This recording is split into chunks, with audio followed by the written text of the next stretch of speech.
Kondikonda amandikonda Nimbali ya wanu Nilikuno kuno ine Nilikuno kunoko. Yeah man, this is Sanbi, otherwise known as Wonjo. You're watching Crafthouse TV. Stay tuned. Nilikuno kuno ine Nilikuno kunoko. Ompetetsa amandikonda Nimbali ya wanu Nilikuno kuno ine Nilikuno kunoko.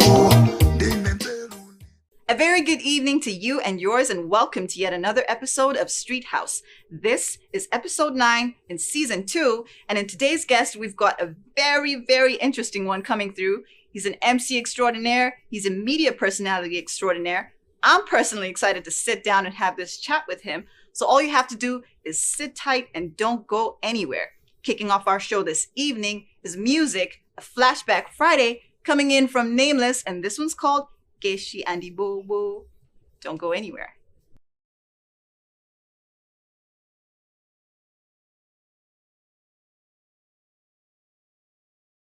Yeah, I'm gonna say much on this one. Forever remain nameless. It's payback time for the show money we gave you. Keshi ange bobo Shindilepela yine nane ndili kongo Nintenga nzanga pinja ndiza ya kungongo Koma kuka pesa kuti kuli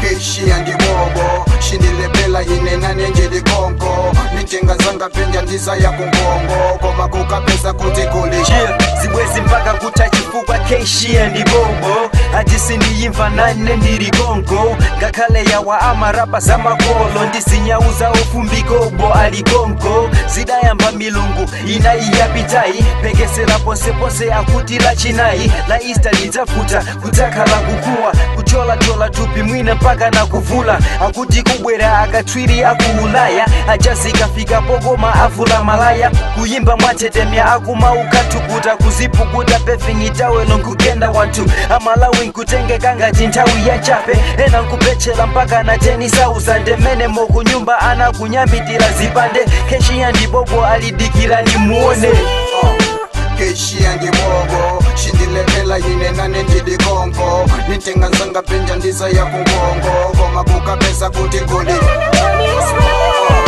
Keshi andi bobo Shindilepela yine nane ndili kongo Nintenga nzanga pinja ndiza ya kungongo Koma kuka pesa kuti kuli Nari kumunda tundimalima moko Ndipamene ndinava nkani ya keshi ya mbobo Ndinati chaka chino ziliko Pofunika kutamanga kuti ndipeze nchito Ndinawona kuchedwa mpaka njinga pinyolo Ati kukakalaswa nyamata ochuka Achina mbwai queen, komaso nyao king Ndinabonya kanyanya wanga umo mupani Pondichi wamba nchofunika ndisagwele mbwayi Ndinawuyamba, golf club pompa Ndinawona chipaunsa chikumenya mulonda Chimasokoneza chimayesatu ndichimpona Chitavala nyawu jiyiniti ndiboksa Nditavetsela iwe walakwa Ntaji walutsa mwina tawu yina Mwana ukadzabwela ndi 4+4 Keshi andi bobo Shindilepela yine nane ndili kongo Nintenga nzanga pinja ndiza ya kungongo Koma kuka pesa kuti kuli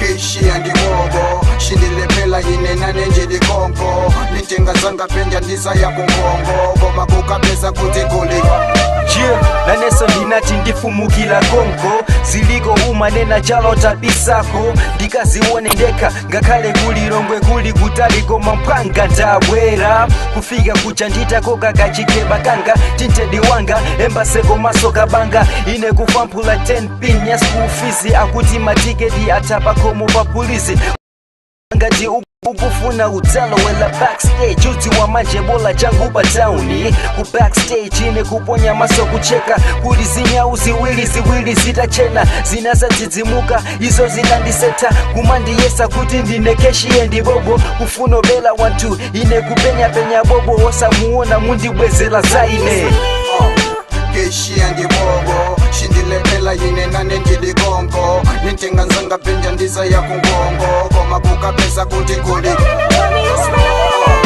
Keshi andi bobo Shindilepela yine nane ndili kongo Nintenga nzanga pinja ndiza ya kungongo Koma kuka pesa kuti kuli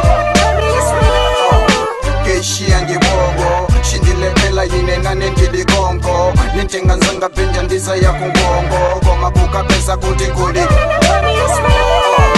keshi andibobo shindilepela yine nane ndili konko nintenga nzanga penja ndiza ya kungongo koma kukapesa kuti kuli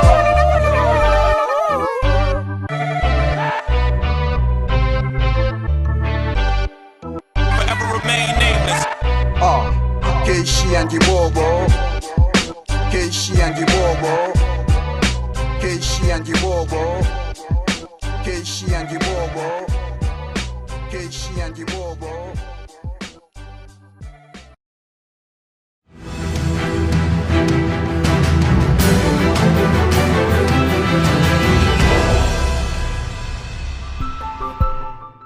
Welcome back, and in case you're just tuning in, welcome, because we did mention that we're having a very amazing guest today in the studios. Our guest is an MC extraordinaire, he's a media personality extraordinaire, and he is none other than the Stanley Kadzuwa. Welcome to the studio, Stanley. Thank you. It's so definitely much. a pleasure to have you here. It's my pleasure as well to be here, you know. Time to talk, time to chat. These days, you know, are times when we have to really chill because there are a lot of things happening out there. Yeah, true. Yeah, you know, things that remove stress and everything. Yeah. So media personality to media personality. I know, Budi, Yeah. you also work in a studio. Yeah. Studio Mujano, you've turned off your microphone and you've moved away from the console. Who is Stanley Kadzuwa when he does that afterwards? What a Bazambili sign, you know? And we just want to hear it from the horse's mouth today. Okay. Stanley is so many things, you know. Yeah, and we thank God for the many things that He made us to be. Whenever I'm not on the microphone, I'm a karateka, physical trainer. Okay. Yeah, I'm a church goer. Okay. I'm a believer. Yeah, so I see you having a rosary as well by your side. yeah, I'm a Catholic. Okay. So it's one of the weapons that as a Catholic I really need to have Yeah. all the time. Okay, so you've mentioned karate because I'm here thinking karate is something that's not as common as it should be. It's well known in the country, but it's not as common. Why did you actually choose karate as something that you should actually know, and where did you actually learn it?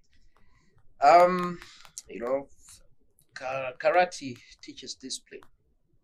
Yeah, it's one way of making a person grow. I remember back in the years, maybe when I was in standard 5, 6, I had a brother. We used to call Vincent. Now he's gone. But then, as a young man, as a young boy, me and Charles Nembere, you know Sensei? Yes. Charles Nembere. Yes. Who does it? we were neighbors. We grew up together at Blantyre Waterboard. Okay. Yeah, so as little lads after school, that brother of mine took us to train. He knew karate. So we used to go to the Kamuzu Stadium. And every day back then, we used to jog all the stands that are there every day. We used to Those go are a up, lot. you walk down, and you go up and down. That's one. Okay. Then you go to another stand, the other stand. So we used to finish those stands every day. And after that, we used to train martial arts, that's karate. And then, you know, my friend Charles went to Kapanga primary, or secondary then. He went to Kapanga, and I was at HHI. So we continued training. During the holidays, we trained martial arts, and then we did training in the weapons. Yeah, I can also play weapons. Steel, knives, nochanko. That sounds and very everything. dangerous if you ask me. Have you ever actually used all of these moves that you're talking about? Well, since we say that it teaches you discipline, self-control, and focus. We have that side. We've worked with a couple of organizations training their guards. Yeah, I can train a guard. We train guards. So you do it professionally now? Yeah, professionally with Charles sometimes, you know, when because he's full time into it. And sometimes I go through the things that I do, the media, what. But then we meet sometimes, we train the guys in physical fitness and in weapon fighting. Yeah, karate and everything. Actually, we are the first people who started Majoajua. Okay. Yeah, because you think of 1990s or 2000, we were already doing that. We had a school in Majoajua. So Majoajua is literally Joa. Okay. Kuti muntu uzikandi nyonga. You get fun there, you get fit. Komaso matenda sukuti muntu amakupira kwira. Zimezi jazi. All right. So you've mentioned that Charles Nembe actually is the one that actually trained you to be the karate expert that you would you say you're an expert now? That is always left to the people, but we have done martial arts to a better level. Okay. A better level. That If somebody tries to play around, Joseph was one of them. you know, it teaches you discipline. Karatija ndi chinthu choti wewe ukangochipanga muja nzako kukhala naye kuti akuchita makani kaya kupanga ziyani umamuona kuti kodi mmene wayimiramo miyendo titha kuchosa yonse mmene wayimirayo chibwanocho titha kuchosa andi ndeuti kwa munthu akalati ndikamodzi amangomenya malo amodzi basi because you are taught malo soyena the vital points of the body, yeah, where you can go kuti ndeuite. So ngati upezeka kuti you are being attacked, nthawi zabwino zambiri ndi zimene just you use that munthu kumenya kamozi wagwa ngatali kayachifambaje chani kukomana nawo amene aja kumenya malo abwino amene yo basi wathana naye ndoti azake atengera chitsanzo kuti kodi awawa Don't mess around here. All right, so it helps a lot, you know. Yeah. You've spoken about Zachifwamba. It's very popular these days and when you just go into a small path and even during the daytime. Do you actually conduct any self-defense classes? Do you have any plans of having any self-defense classes in the near future, or do you already have them? Basically that you know the ndukugamba zaga zambuyo nthawi school inalipo kale olokuphunzitsa anthu ma ujeniwo ma chana wawa it's Nembele Academy because I work with Charles Nembele Sensei, we call him Sensei, yes. And I'm the senpai, the young master, the one who is by his side. So on that Sunday was mezo Sunday the school is there makama private classes and then minanoma open classes you go there inayo ndimakha busy wambili sana. Okay. But Charles, my friend, is always there all the time. Like after how nabes goti kuenda yonchi koma wina nkupita yonchi wina kupita yonchi and you know inayo panopo ndiye kuti ndimapanga awiresi zangazo pa TV I do, you know, MCing in different factions. Zawo MCzo timapanga mwambo wina uliwonse sititengera kuti uwu kwati uwu ndi gospel uwu ndi secular kapena izi timapanga chili chonse because ndi nthawi umaphunzira kuti chinthu china chili chonse chimakhala ndi mmene umachipangira. Ngati kuli gospel kuja kumakhala machitidwe ache kumarasta umakhaso machitidwe ake ziyankhuloso zakuti kumaukwati kuja kumakhaso kuti ndi kumakhaso ma corporate functions zokuti chiyankhulo chawonso cha business umakhaso kuti so munthu mmodzi umaleka kukhala kuti uzipanga zimenezo umakhala kuti ndoti it takes time. Yeah. Okay, so you've mentioned about all of these multiple personalities. How do you fit in all these multiple personalities in your daily life? Because mwagamba za anthu ambirimbiri pamene kufa munthu opezeka kuti akupanga present zakwa rasta sangapezeke kwa corporate sangapezeke ku church ndiye mumapanga bwanji manage in your daily life? Tinene kuti zimangofunika kupanga plan nthawi yako imene iziyendera kuyesetsa kukhala truthful in everything that you do because pakhala kuti pali zochitika zina zake wina wake pamaifa ngati munthu umakhala kuti umapanga zinthu zambiri pena pamakhala kugundana kwa zinthu koma kuti zinthu zisagundane you need to be truthful. Ngati wina wake amene wabwera mwajangu ineyo mukatipangire chakuti ndekuti pamene popo wasunga kuti siku lakuti ndikapanga chakuti ndokuti maplani ako ukukuka maona osati wina wake fa choto wabwera no apa usiti ayi ndiye kuti ndisiya ichi zapite ukoko. That is conflict of interest. Ndekuti pamene popo kusokoneza zinthu andiso maubale ako ndi anthu ambiri amakhakuta kusokonekera. So all the time ngatoli ndi zinthu zoti umapanga zinthu zambiri, make sure kuti you plan accordingly kuti achakuti tsiku lakuti ndipanga chakuti Saturday ndipanga chakuti Saturday mama watu umene masana ndikapanga chakuti chifukwa zimatheka upita kuchalichi mama wa Saturday uli ndizochita 12 koloko ukuyenera kukhala MC ndokuti 12 o'clock ukuyenera kukhala kuchechi uchoka cha 11 chanchani 12 uja wakonzeka by 1 wafika kumene ukuyenera kupita kucha. Ngati uli ndi kaya ndi zama corporate zimezi chifukwa sina nganoti tukukamba zinthu zambirimbiri kaya ndi marasta upeza kuti mwina ndi mazulo ndoti ukapanga zinthu zako kufika ma 5 uona ma 6 ndikupita kwa marasta ukapangaso zachani zachirasta koma nongoonetsetsa kuti zinthu zisamagundane ndi zinzake. All right, so we've already established in the beginning Woody, you're a media personality.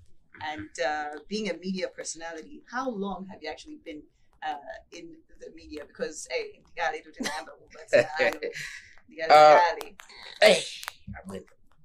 you know, I remember way back,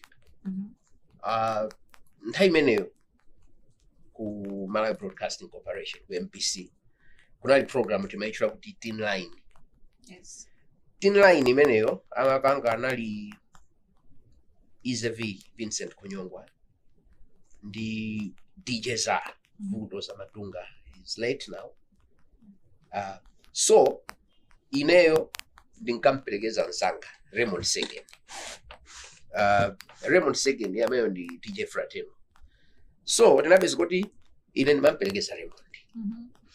Kuka aiwaja makaichipanga Saturday program masana. Nde ine kwapelekeza basi siku lina lake napita kumeko chako ndine sinanga ndimangokhala pambali kuti amapanga ndiwo ndiye anapanga ndithu kumapanga siku lina lake one of the members anajomba ndi atajomba nanoti pala anthu awiri tu koma pamene lokhala atatu kodi ndiye Vincent Konyongwa nanoti kodi iwe umangokhala bwanji tabwera apapa uyese ine napita tabwera apapa uzaise because my issues anga na achinyamata achinyamata amayenera kupanga zotani we were in secondary school then around 97 98 99 ndi anazota aiwe tabwera apapa tapanga uchenera taeta khala sikumeja natani napita basi pambali pe then ngango yankha up umazoa kamulendo basi kuzayankhaso apo kamulendo kena kuzayankhaso apo basi next week napezeka ndabweraso munthu jawabwera kuti aiweso panga nawo tayamba Tin Line pa Radio 2 ndekuti Tin Line yatani katero imene yayambika chinyamata basi ndiye inaneso kumapezekano kuti nosinanga siku loyamba kuyankhula tu mawu atatu lachiwiri mawu 4 ayi umakhatu ulibe kena kuti napezeka kuti basi the third week, fourth week, that's how I started. Then kunali Timothy Theatre of the Air, that production on Radio 1. Yes. Back then, Ineso Ifwande actor, long time actor, so there's on so stage, much on TV, everywhere. Then an actor on Theatre of the Air. Time in Timabanga so Theatre of the Air. And they inabis got Theatre of the Air and Kupanga. Commentary from 3 Tin Line tukupanga kena kunabwera nomwayi wa amati Funline Mix. Funline Mix ndi meneno inaza bezekano kuti ife sinanga kuempesi kunali kale kuti tili ndi advantage for tikupanga Tin Line icha tikupanga yana icha kena kuti kupezeka so Theatre of the Air. Ndesi zinali zovuta kuwapempha akuluakulu nthawi imeneyo kuti ifeyo so timafuna titayisira nawo za DJ DJ wa masiku amenewo unali wongokhala kunoko akuluakulu ena amakhala ukoko koma iweyo basi ndi pepala lako kuti uyankhula chakuti iwo aja azikupanga chakuti ukaitanisa So nyimbo control wake. nyimbo amaika ndiwo Okay. yeah ma DJ ya drive amangokhala My DJ amakhala iwo ino ongo zapanga amakhala ma engineers amene amakhala ma engineers on the console ukoko iwo amakhala umene ngoko ife kuno pa glass basi chonchi ndoti umauzo la ine nyimbo ya ine ndimwe kuti basi tale palimba basi ndiye kuti no I think I had my first show on 26 August 1999. I remember. That you remember. It was a Wednesday. You know what? This book, I like that you remember it. Yeah. It just shows how pivotal that moment was for you. Definitely. How did you actually feel being your first time being an actor on air? I'm telling you, that day, that's fun line. But back then we used to use tapes. CDs were not there. Yeah, the CDs, if you had them, they were from South Africa. Maybe some friends or your brothers or uncles have got a CD from down there, and then they could bring it. Otherwise, we had tapes and records. Yeah. So I wrote my MSc. I finished around 12. I took, when I was going to school to do the exams, I took a jumbo. Yeah, with my CD, my tapes in there. Yeah. And maujeni ndimapangira tu ujeni tu makakaseti aja ndimatenga popoint ndimapanga yonchi yeah kuti side A basi kufika pene paja uno to side A yalegeza papa ndio papepa paja malipa kuti side A basi ndoti wacha ukoko amaika side A iwo kala kuitsa ndoti kupesko zila kuikazi so that was the first time that I talked on air as a DJ. And time anyway kunali chakuchanya harawa, you know him, Prono Kantiki, Hamamuti, yeah, Felix, DJ Felix, back in the day. Yeah. So you wacha anali kumene uku ndiye ifetire kuno basi ndiye amaika je section yo aika sound je section yo basi where you talk over it ta basi naye nkulaba amene paja ta basi anandisikira ika nyimbo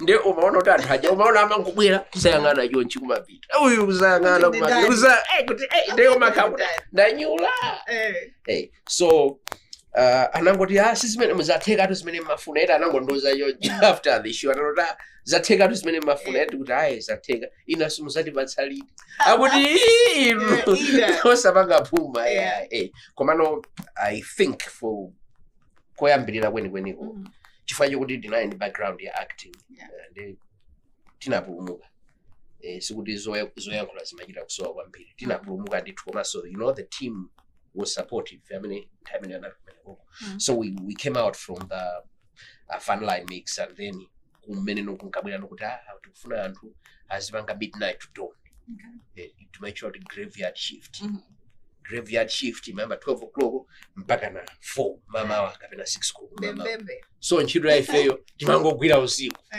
kupita ndi matepi ya 2 kumene kuja ndoti kuyambira 12 o'clock mpaka na mama ndoti radio 2 FM counting time ne kudani ikuyesera mpaka mama so the rest is history that's why we're here today. Yeah, because we've moved from there from just ngonoti tangobwera iwo ngothandizi to till today we're still on the radio. That's our comfort zone. That's my comfort zone. That is comfort zone. You know, I like that you said that because I also consider a studio because I'm also a media personality. Yeah. Yes. You know. Yeah. Ubuzwa kali chifukwa Mene mujamu umango masuka ubuzuka usiku. Ungomva nyimbo ija ungozoto ndiyakuti choyankhula yake ndiyakuti. Yeah. True. That is definitely how it works. So moving forward, that's how your journey started. Yeah. So who did you now start to look up to moving forward?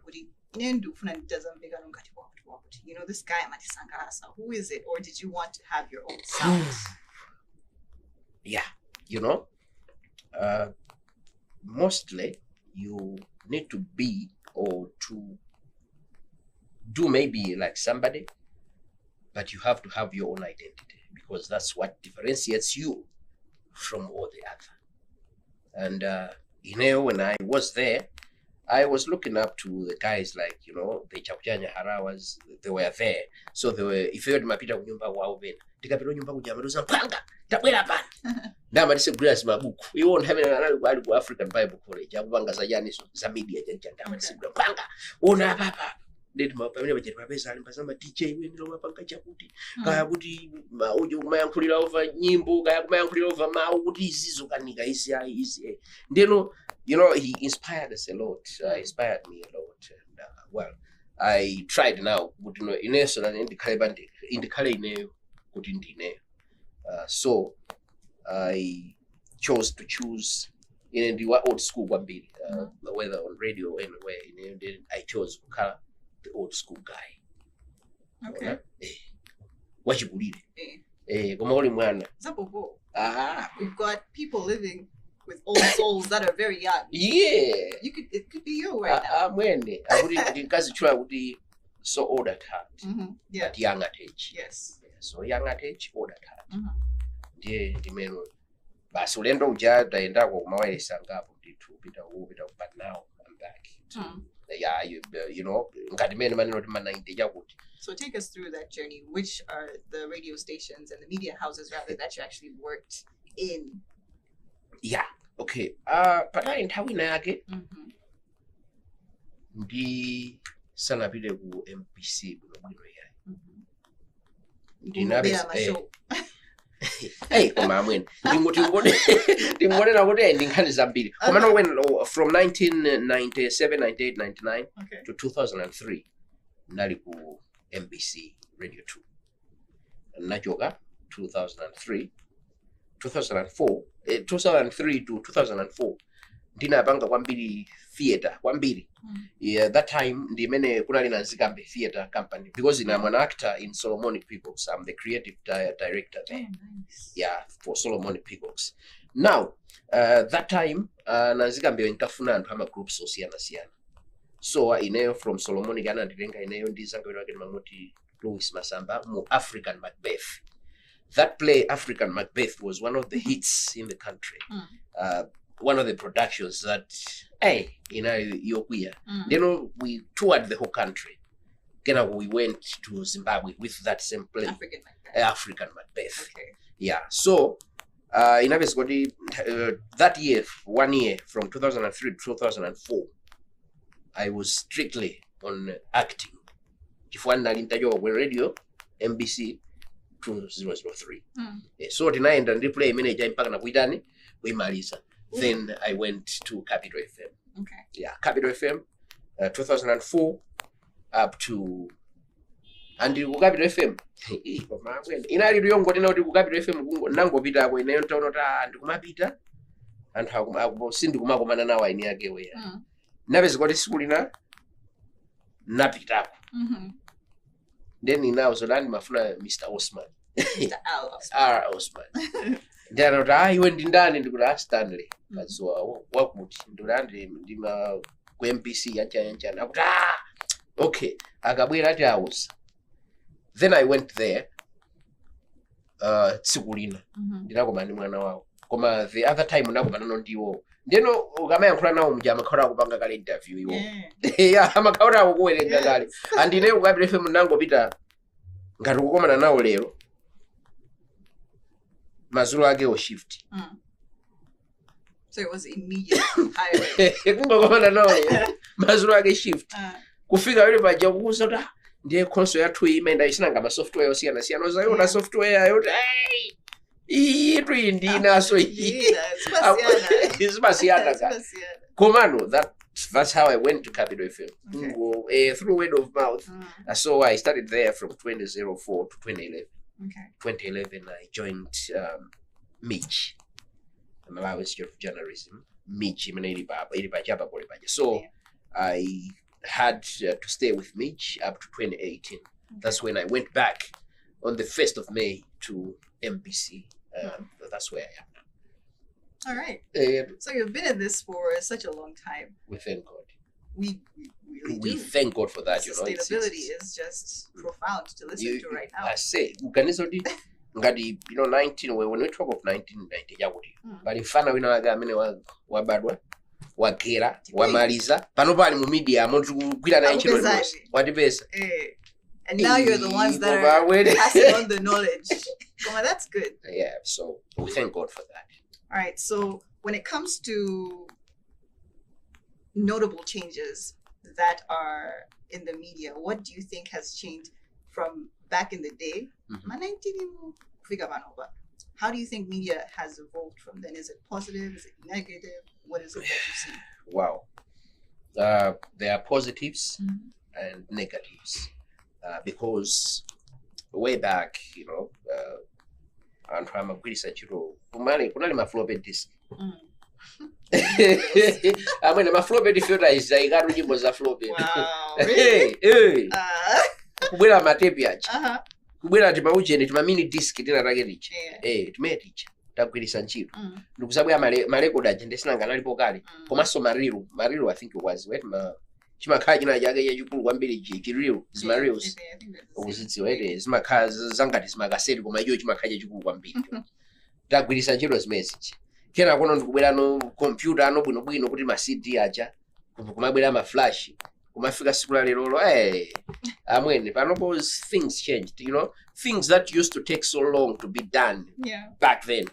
Panopo zinthu tumango panga iditi tu ungoponya pamene kalero umakhala kuti uike riruku apo pali chimixer china chake ndiye kuti pamene paso chikutani chikuyenda chikamalira ichiso chikamalira apa mukupanga record zikulowa muti so many gadgets. Panopo zapangira shrink umampeza munthu wafasa mu studio mucha akupanga recording ndoti sizasili manja akudula pata akumvesera akamvesera kusadula pata ndikusama ata kupanga join ndikuti munthu yo process imene imachitika choncho mpaka na kumango panga be kuti mpaka na khale ndi program. That was tiresome.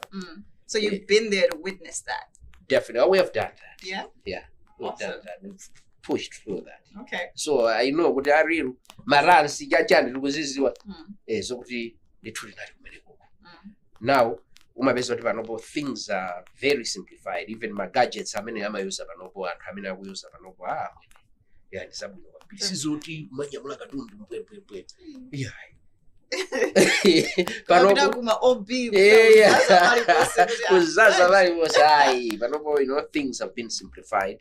And I think that's a positive thing. Komanso kuti nkhani zimapezeka mwachangu ukangopanga kachinthu ka mistake ngena kamapeza kuti kalowa kale kapita ka trenda ma social media amene wawa mwina nthawi imene anthu amakhala kwambiri pa Facebook. I think inali yoyambirira kwambiri kunoko kumalawi kuno imene imakhala kuti at least inali Facebook kena kuno mabwera zina ma WhatsApp kama Insta chanchani zonse zino zimene zabwera panopozi zapangisa zinthu kuti bezi zipheka komanso yaperekaso zipwirikiti makamaka ku media because a citizen journalism ikukula kwambiri imene yoyo anthu amangoyuza no ethics amene no kupeza ma facts. What is your idea? What do you actually think of citizen journalism? Because Benadi, you actually come across posts where they're not filtered. When there's so many ethics that are missing from citizen journalism, from journalism that we know as media people. What do you think about them? They say the world is too broad or the jungle is too big. Kuti aliyense athoka gwira kachinthu kena kake ndikukaonetsa komano ndikuona kuti positive side citizen journalism yathandiza nkhanza zina zimene zimachitika pakati pa anthu kuti zizitulukira poyera zikatulukira poyera paja anthu ena ake amapeza kuti they are taken into book chifukwa anthu ena ndithu amachita suffer in silence pamene zimene zichazipena zimatithandiza kuti anthu ena ake angopeza pena pake kapena angopanga ukasitirape wawo akaponya kanthu kaja umachita kuona instant response kuti ma authorities or anthu ena komanonso yomweyonso sinangaso imaonongaso mbiri ya anthu ena akhamwina kumazipha zijanga kumazimangirira yanjani because of citizen journalism yomweyo imenenso pena anthu amaitengera pangongo chilichonse chinthu chilichonse chimafunika kuchipanga koma mwabwino kumalekeza malevu ena yake komanso chikakhalanso too much zimakhala kuti sizabwino komano sinanga anthu amene timapanga zokuti ma citizens timangopanga without my fix meme when not akumaphanyika some account waja sakudziwa kuti tikuyenera kupanga chani kana tikuyenera kupanga chani, and stories most of the times they are not balanced. Chimangoponyedwa as it is without kumva mbali na ndezimene pena pake zimabweresa chipwirikiti komano this is the world, we are in a global village. Zambiri ndito zikuyenera kumachitika. All right, so moving on, there's a lot of stories that goes around surrounding media personalities. Antoina, they associate media personalities. I myself have actually seen it happen. Okay. Olowelela.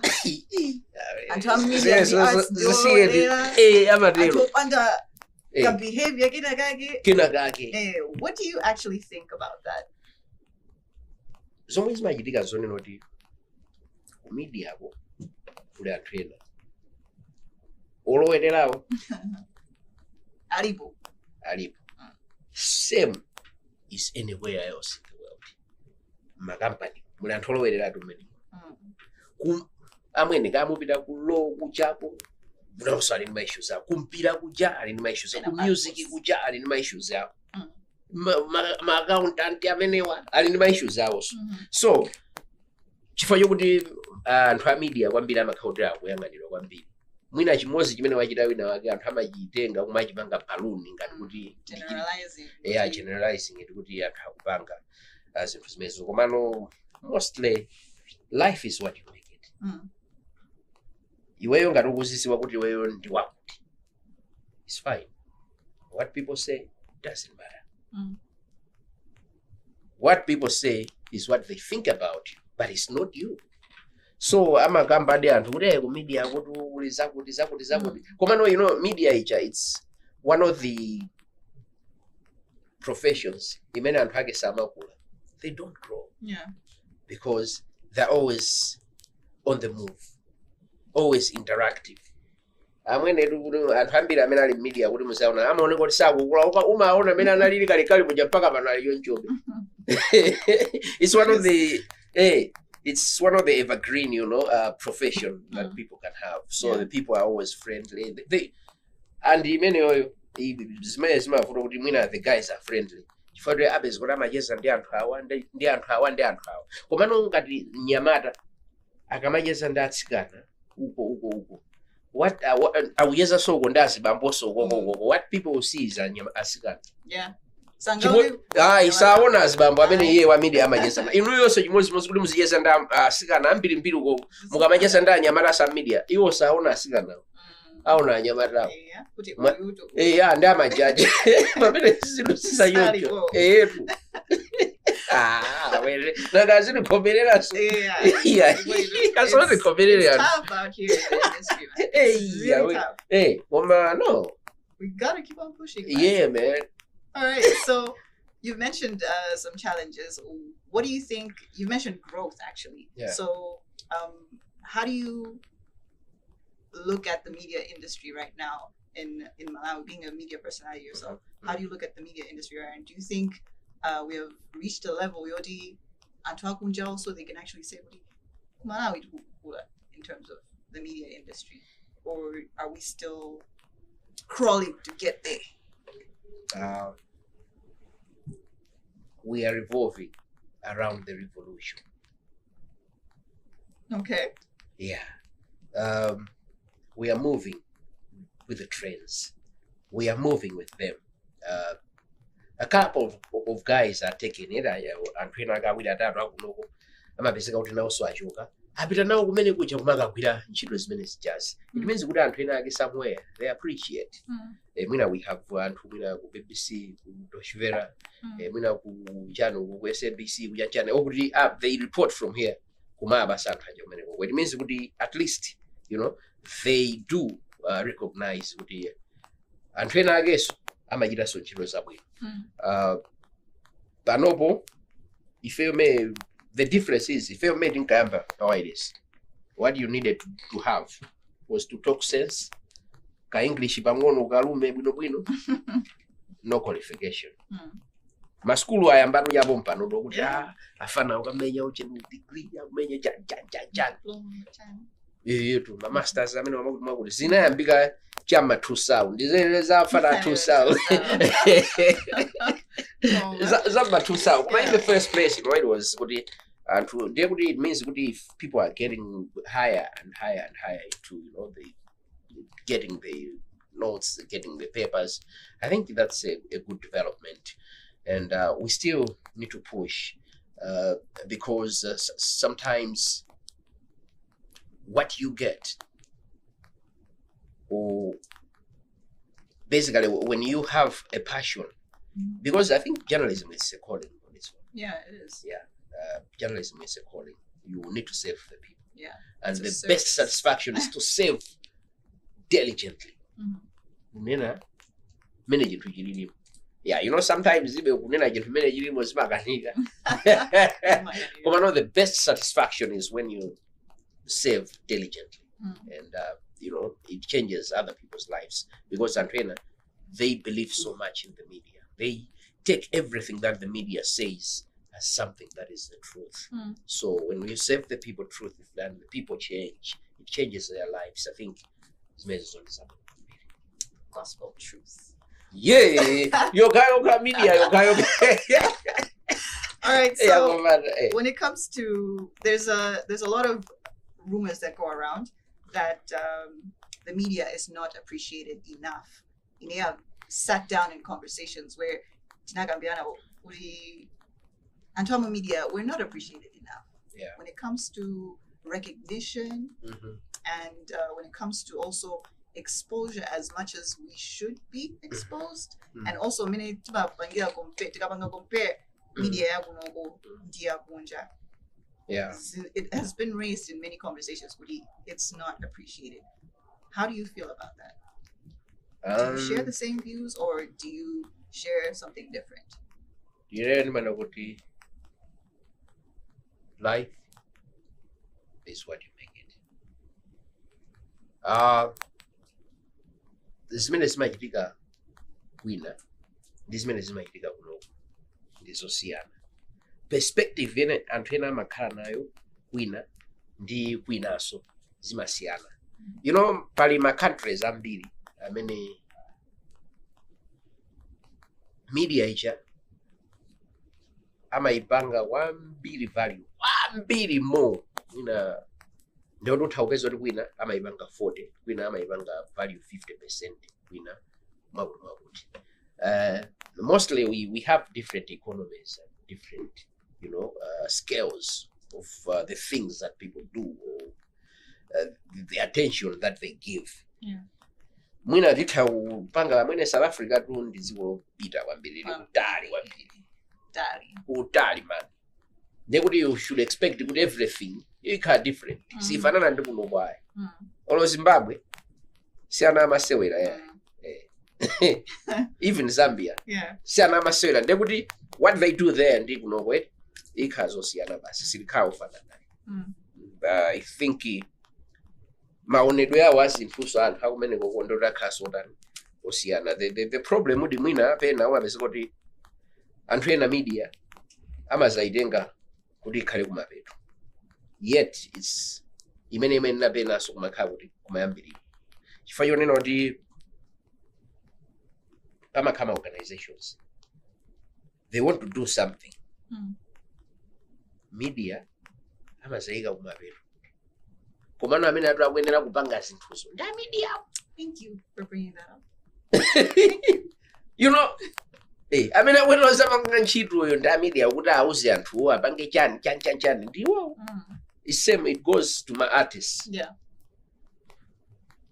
Amaga basically abukatenga ma artist aja kumapeto kwa chintu chija pamene first amene akuyenera kupereka chinthu chontiwo because akunena kuti atikufuna tipange mwina sensitize zakuti. The first person amene oyezwa imeyo ndiyeyo uje nopanga obama mukamwika kumapeto. Why do you think so much to come out here? Yeah, it is. This one amwene iwe uganiza kuti makamba Bureaucrat. iweso No, iweso no. kwa media so Yeah, ubona kuti people saying, makamba you've been in this for way too long, Hey. way too long, more than me. Command the mindset change. We Yeah. just need to change the mindset, those people really need to think about that, it's high time. It's high time. I think it's food for thought for those who make some things, my programs in and mainly got at least and fair. Fari kugamba nozaife kusimenya ofu. Agwena ndithu kumati panga popo. Yeah. Mati pena bage kuti kuma meeting isungabezeke kuti ma media wetu. Kumabezeka kumabiro. Kuma meeting anapa. Because media icha imatheka kupereka ganizo kuti ino tume munena kuti icho muzapanga. Ifeyo meti mapangira uku. Chifunika kuti mupange chakuti. And mabudget ambira amana amaiwalika sonda media bazinthu zambiri amakawa budget aiwalikabo ndamangokokera pena pache pena khala yambirirapo really. What has been the review from the people that you've actually worked with? My events. What was their review from them? There are times I'll give you a time to just yes, it is popa because zinthu zijeti amafunika anthu azigamba. Okay. Komano if they keep on hiring you, it means ubuyesera. There's something that you're doing right. There's something that you're doing right. Whenever pali ma functions aja anthu akapita amakhala kupitira zosiyana ena amakhala kupitira function yo ena amakhala kuti akuka ona zolakwika either za MC critics amakaona mwina MC ola akaona zimene avala ine akaukwatiwo amene kapena makulu ndi amakhala kuti alesa kapena umene uja amakhala kuti akutenga chimene yakutani akufuna sana obeba amagonesa that zimachitika and take that as a positive thing. Don't look at anything that comes to you as a critic to cruiser. No, it's like positive criticism is positive. You must take it because every function that an MC does is different. It's no longer the same as yesterday. What you are, mama, ndiwa mazulu ndosiyana. Mwambo pene unachita lero iwonena kuti ineyo ndimapanga kuma show gospel acha. Gospel ya wiki yatha ndi ya wiki yamawa ndizosiyana. Usatenge kuti zimene umachita ukundu because as an MC umafunika uwerenge anthu. That's the first thing. When you go kumalo waone anthu acha. Ndo maona kuti ma status yawo potani. What should I do? Because pamakhala kwina upitako ona kuti apapa kuli ndalama. Kuma ndisitenge mwa anthu zipite uko. Ndi anthu omwe ajasoma yanga ndoti papa I think anthu awa ndalama alibe. Awawa akuona kuti ndi achi town. Awa ndi achi chanchani. We're talking about Zawati, what? The events that we do. Okay. That's an event. Yeah. Because every event is different. According to the place, audience, atmosphere. Because atmosphere, imene yonde yoto mabezi koto kupanga zina, and fuwa upanga zina. And the way you got MC, you are the in charge. And the way you ndamenu mabanga anthu aja kuti akondwe maka ainiake a function because kumapezi kuti kumene kujaku zinthu zija zina zikusokonekera. You need to be on top of your game kuzisolva chifukwa choti pali ma function okuti ainiake aja mapezi kuti akhumudwa iweyo enlighten them kupita izizi maukwati amwene panopo kaya ma function ena aka achanchana anthu amakhuti akunza mauli matenti yachani mvula abambo ndikubwera MC udani. Mvula pwata. Iwe MC udani. You need to go kuti izizi ndimdalitso. Ino ndithaya mvula ndimdalitso. Kuti watu wanu ukudalisidwa kapena function yanu ikudalisidwa ndi ambuye amati ndipe akulimba mtima kwa wewe kuziwa kuti sizabobo sizabobo komano you know with walimbikitsa anthu aja awezikolo walimbikitsa anthu aja ayiwala sonsesija chinthu chija ndikuyenda bobo mpaka nakumalisa akamamaliza mjamati koma kwambiri even ine ndikumbukira panalo kwati winaje unali chaku glitch Matpapos. That day it was in October. Kunabwera mphepo man. Mphepo imene maukwati wonse amplanta ya ndikulilongwe anasokonekera. You remember that time? I do. Amwene. Oh wow. Amwene anthu analira atu siku limene lichi. Chifukwa yoti mphepo imene ija inachosa zinthu zina zile zonse. And inenso nali mmozi wachani? MC in that day. Ndio watolero akuyamba becha kumene ankwata aja akubwera. Asa ndakhala no pasi pajapo pota amwene zabwera zimi anthu kugwira maoche na chakeke ukufuna kumangwa ndalama zija kuchoka mpanda uno kukagwera mpanda wawo sasa kabi nanota amwene zachibwana ambwendo wachani ama angambwendo wabwino ndawe zonse ambwendo wabwino akulu izi zimadani chili yonse chimapanga pachofuwa ino satani ndi mvula inayamba pamene pacha now that okay apapa palibe sozodandaula ndi panali tent yaikulu tent inauko nauza akulu tatengani mauche tandibweseni mipando iyoyo imipando ya ndani yaja kukayika pakati pachani pa tent ndoti anthu onse kundayosa mipando yanu sundani enapita ndi matenti aukoko ndiye kuti apapa ankwata akhala pakeke utapanga timwa changu anatenga pamene pachifua inagwa koma anayitenga kusayika pati pambali paja ineno ndikubwera pakati nthawi imeneyo magesi atati ndeni mamenya ano yapakamwa sopano nanga upangabwa because anthu akwiya akhumudwa onse chilichonse chasokonekera koma iwe you really need to do that control the situation kwawozo kuti akulu izi zimachitika koma ifeyo sitilephera chifukwa tsiku lindira ndani ndiratu kodi inu yomwe abwera kunoko mukudandaula ayi anthu kuyankha umazote abasi nyimbo zapakama pamene pachapa the function went on mpaka anayiwala kuti chilachilikaso chanjani though ndrama inachepa ndrama mmaziwa kuti palepo ndoti inabe inatani koma no the function went mvula ichaikugwa anthu aja akhala pakati chonchi ndoti ena amachoka kuena ubwera ubasi ndi timangonoti auko muziponya konko aukonso muziponya konko ife tili pano you know after about 7 years the parent of that kid who was doing the wedding came to me and said, you know what, I remember on that day, on the wedding day, if you didn't come, but you really kept our spirits alive. Thank you very much. That's amazing. I said, wow, that was after 7 years. So would you say that is the peak of your MCing career, to hear such a review, or is there more to unpack? Wow. Which one is it that you feel, this was definitely a great event that I MC? As an MC, I've mastered many. Yeah, Brickenless, you remember she came here. Yeah, we have done with Oliver Tukudzi, Ismailo,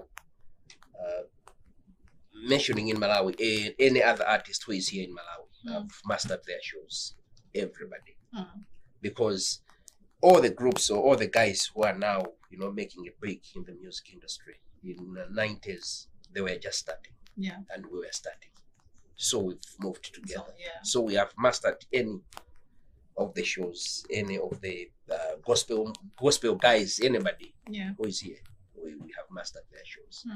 And I remember one show at the Planter Arts Festival. When Rebecca, is it Rebecca Malope? Yeah, I think she came here. Was it Yvonne or Rebecca?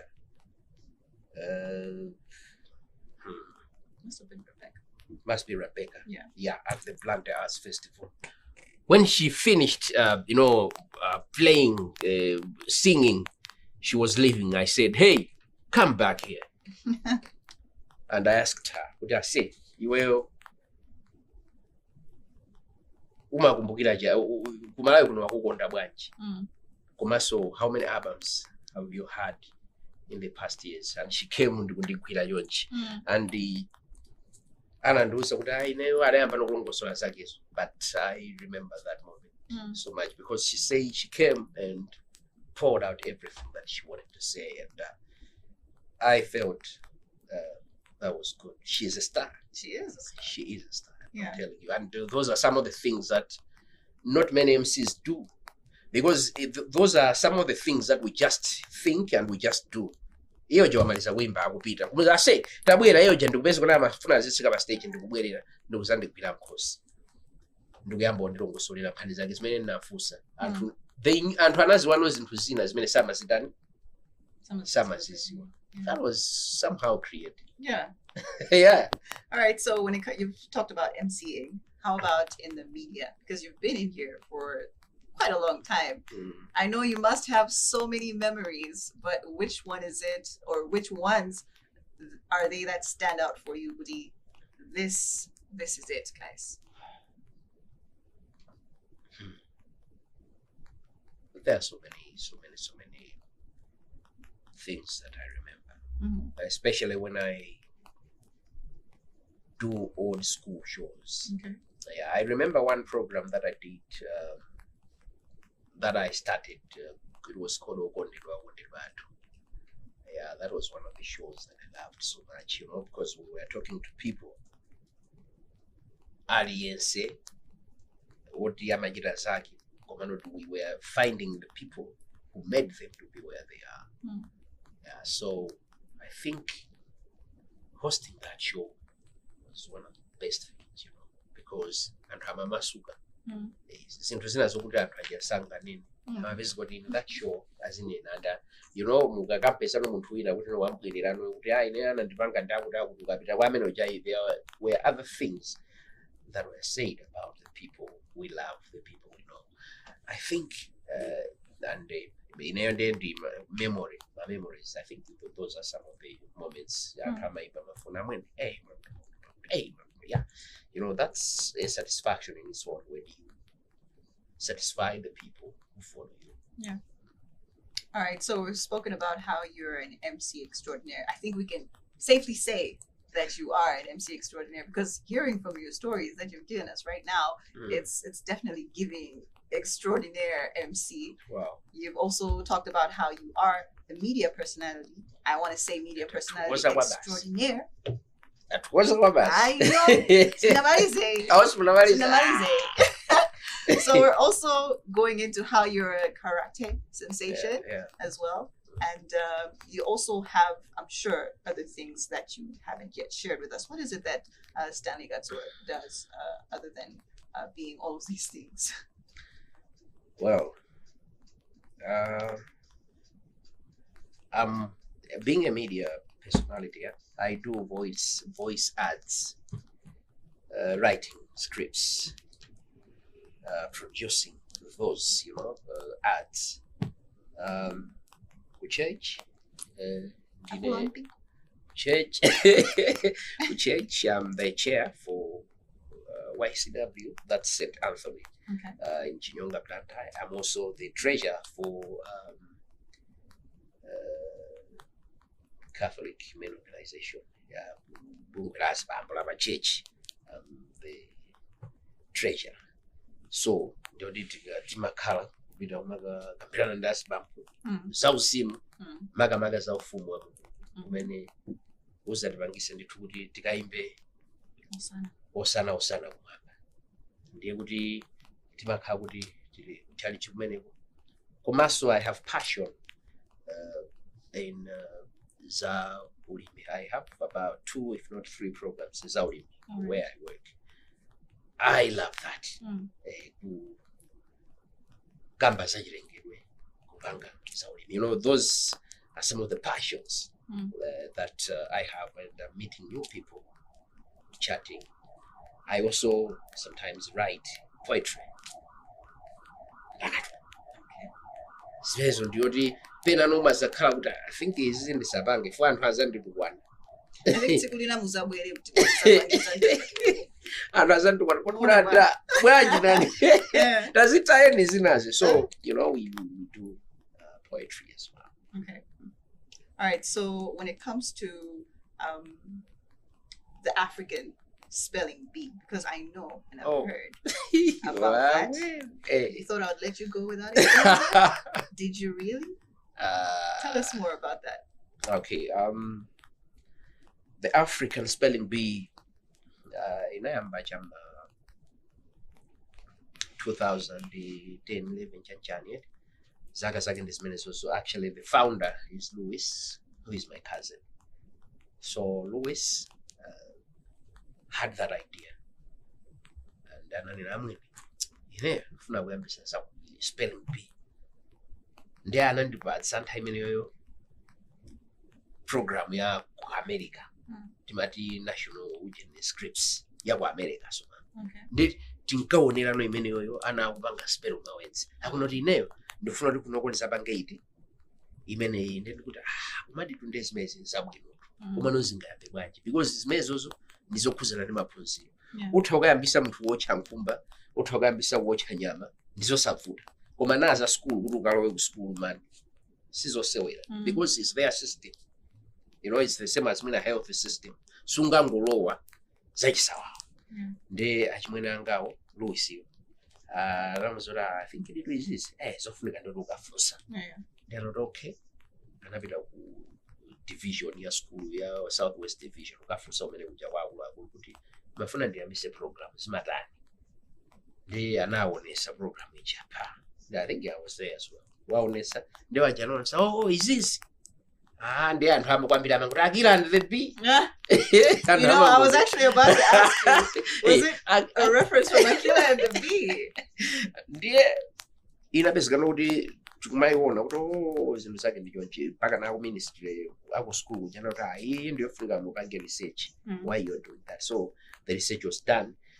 Ndi inapezeka kuti yapita nokume kuti atamaliza chimwene angana ndozoti amwe basi atani ndi inayamba ku Blantyre. Blantyre kunoko inali school imodzi maskulu atatu amene analowa spelling bee yoyambirira ineyo ndisinanga ndine MC. I'm the official host of the Malawi National Spelling Bee. Okay. Because mene inkayamba mene inkabadwa MC wake ndalife si maziwa ya Twitch.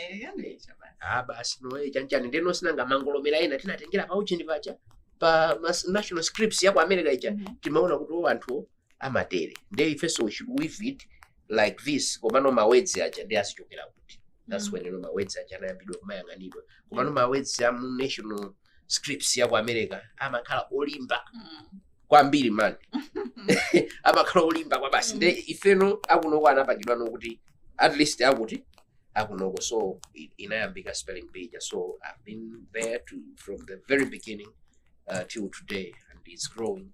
It has grown because ngatimeri unena kuti inayamba Blantyre. After Blantyre inasapita chaku Chikwawa a ministry kuloleza kuti amuthabe kutani kufumpuka pang'ono kena kanoti okay ndoti mupitaso muthawupita chaka chinacho kuti lomwe ndina Blantyre alilo kena kuchina chata mutaso kupanga kuzuzu so it was like a big thumbs up from the authorities themselves. Panopono the rest is history. And panopono andiyo kuti ndiyaiko ana mapita kucheni and that guy amene so anapangisa kuti paka na anazana namwe ndifuna ndiyambise ucheni kuti itakhala Africa yonse banje fa panopono ilipo ya Africa yonse the whole of Africa. We were there kupanga planning kuti amwe papa itatele because sinangano chinthu ichi chimakhala mutu wina amachitulutsa ndikumayamba nokuchipanga implement. So basically kuti panopo and I also hosted that contest imene inachitika ku Malawi kuno ya African Spelling Bee because I think last year it was here. Okay. Who got it big of Blantyre. So I was the host. We had about 10-15 countries and it was being streamed across, all these countries. Yeah. So we were there, the host. All right. So how would you? What were the reviews that you actually got from the public as well? Because you've already mentioned my critique Samakala. What did the public actually say about the first one and even the last one that you had? The shows. The spelling bees, yeah. The spelling bees. I think they were okay. oyambirira kwenikweni sinanganaja akhotisana zowere pena amalephera ine ndi amapeza kuti akulephera ndi imakhala ngati kuti mwina kumafunikabe kuti anaje muzapasa mwina mawu opanga oti ofewa kapena muzapatsiratu mawedzi ndiye panopono zimene zinachita zono kuti anaja amakhala mawedzi aja because that program basically so ndiyo apangisa anaja kuti azitha kuwerenga azitha kupanga amasentence azitha munthu ukamalemba mafrika ma spelling azikha olondola komanso amapereka confidence kwa anaja kuti azitha kuyankhula kukulu ifika iweyo kungokhalapo kuti munthu akakufunsa muchi imakhala kuti iwenso ndio ukuyenereka kuti uyankhule ndi umaona ka college yadzaza kuona kamwana ka 7-8 years kali pamene pachapa kakumenya spell si zinthu zazibwana akuluakulu amalephera akuluakulu amapisa kuti akhala pamene paja maonota iyo je murumu imene anapanga iye ndi imene wapanga mwana zasiyana koma mwana wakhonza nkumonota wankulu nekoti ndakalephera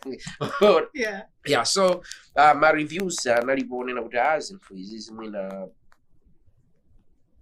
sizingapitirire bwinobwino koma noye pano pamwene it's something and it's contributing something to the education sector especially when it comes to language and all those things so if ineso kupanga khala mbali ya imene jaye kupanga host which ngaramena jawa I think in the yabwino yoti it has also made me grow because we have interacted with many kids across many kids you know sometimes anachamalira and you actually feel that now they value this thing this much because akalephera amwene amalira unazonota ndianati izinto zitimakondera nazo ndoti makolo aja amakhala busy kumatonthoza komano hiyo all right so zukhanga lino tikusanja to CV amwene uje even show yo yambirira ya e-wallet tunalikuwa nabangaso host my show eneno yambi you have moved from all platforms komambwendo and abo I think sometimes God uses people to show his goodness and I think this is it wow right you know e-wallet is so naenda nayo also kupita huko knowing you know many people you know I remember Shama Vocals one of the guys and I know mazuwa amene jana panga e-wallet tima trend edit atamuusa kuti iweyo ngona ngata yeah you know you need to keep pushing all right so what advice do you have to give to people just to wrap up our chat this evening to people that are trying to get into media trying to upcome themselves into media people that are upcoming in media mau anundo dani kuti mwalimbikitse okay media is a calling but it also connects you to many people who nobody could ever think or nobody can easily get to because the media personality amakaluwa kumalo kumene ena ake samapita things sometimes become tougher according to the maybe pamene uli so always be truthful kutenga kapena kunena zona zimene zikuchitikazo zimene zinthu zilili always say the truth always stand by your principles sometimes and always remember that people always talk you do good they talk you do bad they talk you don't do anything they still talk so be who you are palibe pamene Mulungu anamulemba kuti aziyang'anira anthu the master planner kapena kuti mwini wa iweyo ndiweyo panga zinthu zimene uzoti zingathe kukuthandiza chifukwa zomati akuti anena chakuti zimatichedwetsa kwambiri. Ladies and gentlemen, Stanley Kadzuwa, all-rounder himself. We had a beautiful chat with him in the studios. Thank you so much for coming to my house. Looking forward to seeing more of you. It's a pleasure, you know. At least some of the things, you know, that they are buried deep underneath. But today, some of them have come out. And yeah, looking forward to that day again. Thank you so much, actually, for inviting me here. Pleasure is all mine. All right, ladies and gentlemen, that is how we wrapped up our chat with the one and only Stanley Kadzuwa, who was with us today in my house, and it was definitely a pleasure to have him here. The all-rounder himself, Mr. MC, Mr. Media Personality. He knows it all. What doesn't he know at this point? And in the studios today, we've got an amazing upcoming musician. Coming your way next is a beautiful performance by her. Her name is Kendra, and the song that she's about to perform is Mundi Gondabe. Stay tuned.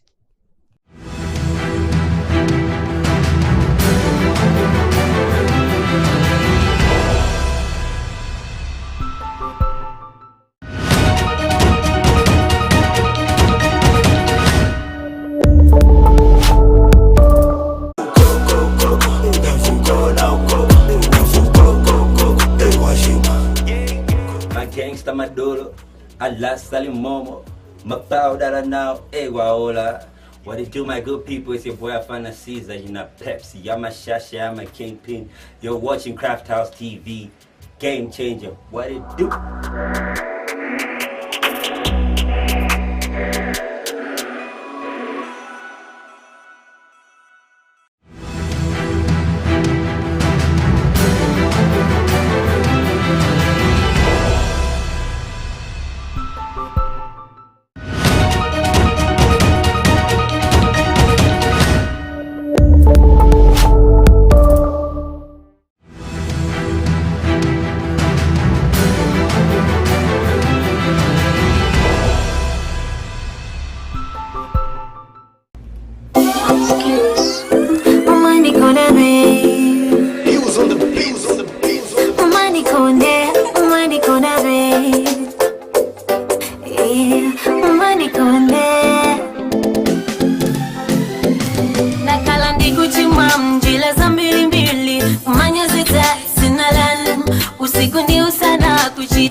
majumwa Simuelenga Pulu pulu zanga Ni majumwa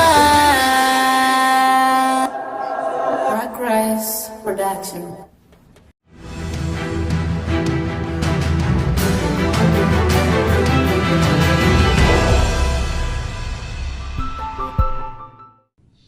That was a performance by Kendra, and the song is called Mundi Kondabe. Wrapping up our episode for today for Street House. It's definitely been a pleasure being with you today and having our guest today. So make sure you tune in next week for another spicy episode of Street House. My name is Lucie JR, signing out for today. Peace.